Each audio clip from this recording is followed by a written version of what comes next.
Petrol અને ડીઝલની વાત આવે ત્યારે ઘણા લોકોને એક પ્રશ્ન થતો હોય છે, જ્યારે આંતરરાષ્ટ્રીય બજારમાં ક્રૂડ ઓઇલનો ભાવ ઘટે છે ત્યારે ભારતમાં પેટ્રોલ અને ડીઝલનો ભાવ એટલો ઝડપથી કેમ નથી ઘટતો? ઘણા લોકો કહી રહ્યા છે કે સરકાર અને ઓઇલ કંપની પહેલા નુકસાનની વાત કરતી હતી અને કેટલાક અહેવાલમાં કહેવામાં આવ્યું છે કે ઊંચા ક્રૂડ ઓઇલના ભાવના કારણે ઓઇલ માર્કેટિંગ કંપનીને ભારે દબાણ હતું, એટલે ખાસ કરીને જણાવવામાં આવ્યું હતું કે 1000 કરોડનું નુકસાન થઈ રહ્યું છે. પણ પછી જ્યારે કંપનીઓને નાણાકીય પરિણામ આવ્યા ત્યારે ખાસ કરીને સ્થિતિ બદલાઈ ગઈ, ત્યારે કેટલીક કંપનીઓએ સારો નફો પણ દર્શાવ્યો. તો પછી સાચું શું છે? હકીકતમાં પેટ્રોલના ભાવમાં માત્ર ક્રૂડ ઓઇલનો ખર્ચ જ નથી સામેલ થતો, પણ ખાસ કરીને તેમાં રિફાઇનિંગ ખર્ચ, ટ્રાન્સપોર્ટ, ડીલર કમિશન અને સૌથી મહત્વની વાત કેન્દ્ર અને રાજ્ય સરકારના ટેક્સ પણ સામેલ હોય છે.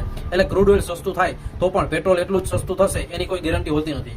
બીજો મહત્વનો મુદ્દો એ કે ઓઇલ કંપની ફક્ત પેટ્રોલ અને ડીઝલ જ નથી વેચતી, ખાસ કરીને એલપીજી, એવિએશન ફ્યુલ અને અન્ય પેટ્રોલિયમ ઉત્પાદનો થી પણ કમાણી કરતું હોય છે. એટલે કોઈ ચોક્કસ સમયગાળા માટે પેટ્રોલ ડીઝલમાં દબાણ હોવા છતાં ખાસ કરીને આખા ક્વાર્ટરમાં કંપનીનો નફો બતાવી શકે છે. 2022 પછી ભારતે રશિયા પાસેથી ડિસ્કાઉન્ટ ઉપર તેલ ખરીદ્યું, જેના કારણે દેશમાં મોટી બચત થઈ. પણ ઘણા લોકોનો સવાલ એ છે કે આ બચતથી કેટલો સીધો લાભ લોકોને થયો, સામાન્ય ગ્રાહકો સુધી પહોંચ્યો? કેમ કે ખાસ કરીને સસ્તું ઓઇલ તો મળતું હતું, પણ સરકારે પેટ્રોલ અને ડીઝલનો ભાવ ઘટાડ્યો નહીં. આ સવાલનો જવાબ અલગ અલગ લોકો અલગ અલગ રીતે આપે છે. કેટલાક માને છે કે આ બચત સરકારની આવક અને કંપનીની સ્થિતિ મજબૂત થઈ છે, જ્યારે કેટલાકનું માનવું એવું છે કે ગ્રાહકોએ વધુ રાહત મળવી જોઈએ.